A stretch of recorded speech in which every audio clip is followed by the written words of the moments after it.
আজকে আমি তোমাদেরকে কীভাবে একটা তরমুজ এঁকে রং করতে হয় সেটাই দেখাবো। তো প্রথমে দেখো একটা ডিম্বাকৃতিক সার্কেল বানিয়েছি, তারপরে দেখো তরমুজের গায়ে যে দাগগুলো থাকে সেই দাগগুলো বানিয়ে দিচ্ছি।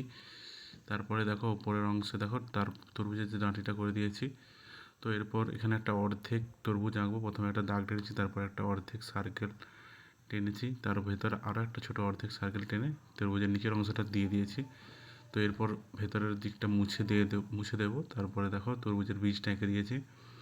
তো বীজটা এঁকে দেওয়ার পর বাকি মোছা অংশটাগুলো ফিল আপ করে দেবো। এরপরে দেখো রং করতে হবে কীভাবে।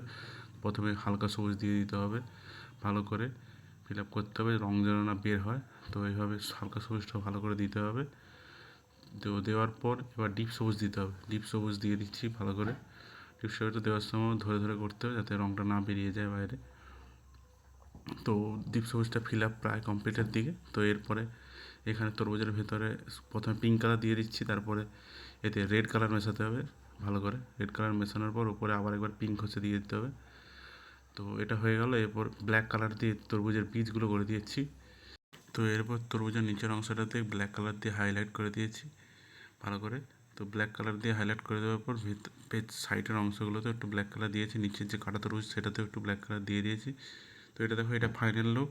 তো তোমাদের যদি আমার ভিডিওটা ভালো লাগে তো অবশ্যই লাইক করো, শেয়ার করো এবং আমাকে ফলো করো পরবর্তী ভিডিওর জন্য।